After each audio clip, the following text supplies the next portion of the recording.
Okay, we are on the west side of the house. Actually, this is the northwest corner. We have a post-tension slab foundation. They make about 2 or 3 different types of post-tension slabs. I don't know which one this is, but you see these little round spots. They run steel cables through here, and as the concrete is drying, they wrench it down and put thousands of pounds of pressure on that. And so that's what that is. It's post-tension. Now these little spots right here, these little gaps, those are weep holes. Weep holes. Okay. Brick is a very good building material. This house can burn down and you can rebuild it with the same brick. Rebuild the same brick. And it's a great insulator. And it's low maintenance as long as you don't paint it. You know, there might be a little bit of repointing every once in a while, but that's about it, you know. And then also you want to come around every year or so. This is a control joint, expansion joint. You're not going to have this much brick and not have some kind of movement, just like you have the lines out in the street. Okay, and then you got the lines on your house. So we got the control joints, expansion joints, call them what you will. Yay. All right. So brick is a very good building material, very good insulator, but it's porous. If the lawn sprinkler system's hitting this house, the water will go right through it. Okay. And so then the moisture, that's why we have the weep holes. That's why we have the weep holes right there. And so most of the time, it's just going to be water vapor. Most of the time, it's just going to be water vapor. But that's what they're there for. Don't cover those up. If you're trying to keep ants out, put some steel wool in there or something like that.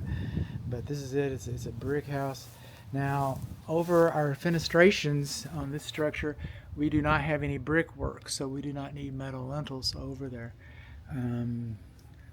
Solar screens. I'm noticing a lot of windows are fogging. This is the overflow drain for the evaporator coil, and if I look up inside of there, it looks kind of rusty. So there's been some rusty water going through that.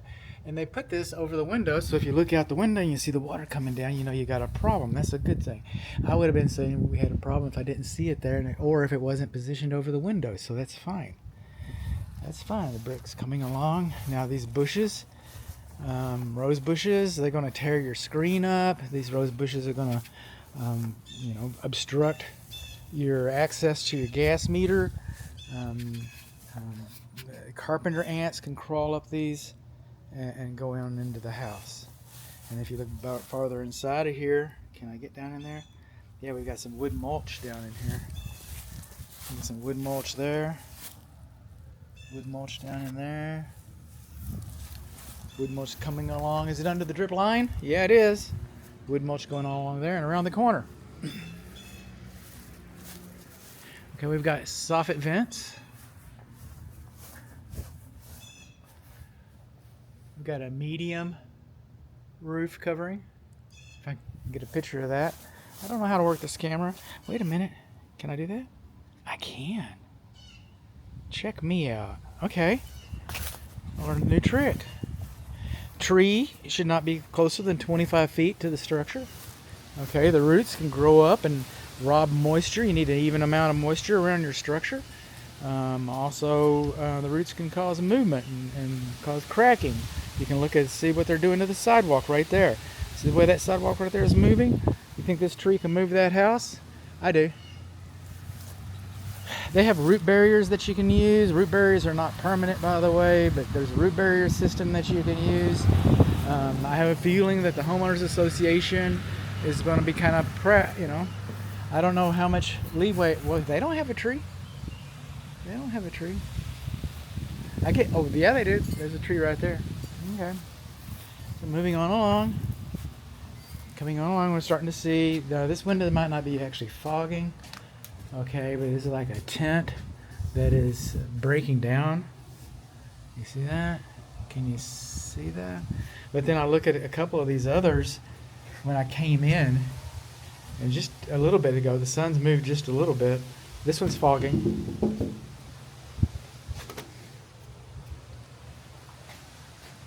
The sconces should be sealed. Oh, we do have a lintel. And over this lintel, we do not have a weep hole. How about that? So, that's part of my method here, to route it up. No weep holes over the front door lintel. Now, these were okay back in the day, but if you're going to plug your Christmas lights in or something like that, it should be an in-use cover, so you can plug your Christmas lights in, for example, and then you can close the cover and it won't get wet. As it is now, if you plug something in and it's raining, that's stuck open. So that's old school. That's the way they wanted it at first, but they kept wanting it. They keep changing it, don't they? Moving on along. Now over here, okay, this is your soffit board. Where are we at? This is your soffit board. This is your fascia board. That's your fascia board. That's your freeze board right there. So you got your fascia board, soffit board, freeze board.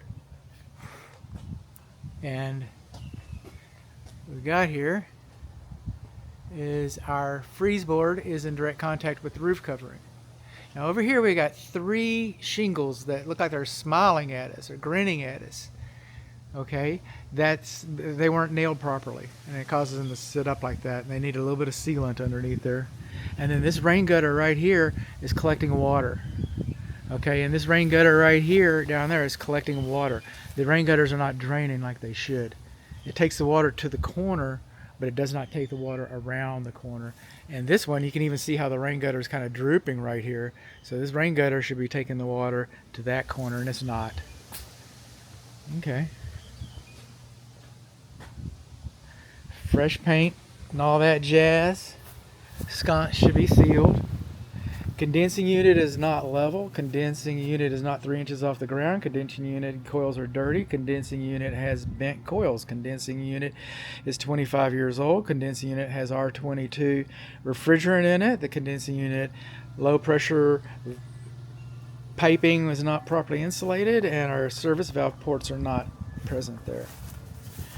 Then our grounding rod is not properly buried, and our conduit going to our electric load center does not have a slip joint in it, and we do not have an emergency disconnect on the exterior side of the structure.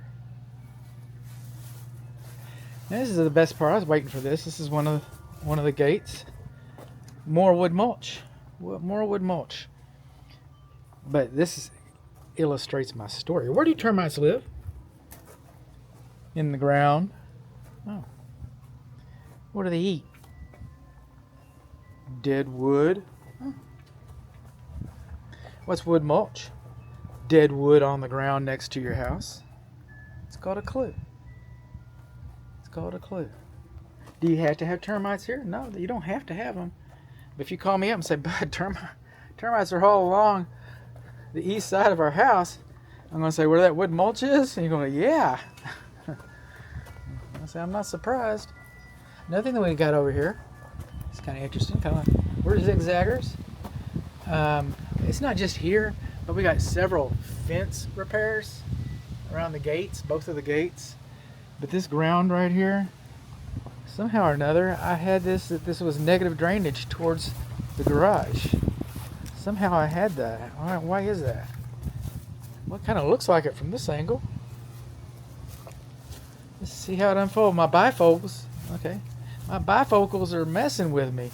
Yeah, we got negative drainage over here. Oh. The water heater, temperature pressure relief valve, drain pipe is supposed to discharge between 3 and 6 inches to the ground. Okay. Moving on. Recent caulk, good. They were getting ready for us. They were getting ready for us. I appreciate that. And wrap around here. Now we got siding around on the back side. Now over here, we are not required to have Z-bar flashing over these windows because these windows are closer to our soffit than 24 inches. So it's not required. I come over here and I always see a couple things. They've been doing some repair here. I don't see any wood grain in there. They kind of like, the little liquid putty is all smoothed out. We're not supposed to seal our butt seams. Okay, our butt seams are not supposed to be sealed like that. All right, got a little tractor pattern going on in there and coming on along here. See these seams? Not supposed to be sealed like that. Not supposed to be sealed like that. You think that's some repair? I do. I think that's some pretty good repair. We're going along. We got a gas grill on the patio. Check with the manufacturer if you're going to do the same thing. You get the idea. You see the Weber out here, and you're like, well, they've got a grill, man. I want a grill. This party's great, man. They got lights hanging on the fence. They got blinds. They got the spa, you know. So I want to live that life. Maybe you do. I don't know, but check with the grill manufacturer if you can use a grill underneath a covered patio like this. That's all. Now over here, unlike these windows, okay, 24 inches. Here, we're supposed to have Z-bar flashing above these windows and this door. We should have had Z-bar flashing. Coming in, all new paint. We got some more repairs over here. See that? We've been repairing. Now, the only true repair for wood, I hate hearing this, but the only true repair is like plumbing and wood. The rules are cut it out and replace. Cut it out and replace. If you go and you patch it like this, that's going to do good for a little while. It's going to look that good for a little while. It's going to look like that for a little while. That's good to you. It's good to me. And but because it is plastic, wood, since it is sealant, it is going to shrink. It is going to, it's just going to start coming back apart. So that's what it's going to do. That's what it's going to do. And that is our electric cable. How about this? Run into our jacuzzi. That's not very good. Or our lights or whatever, but again, another problematic arrangement.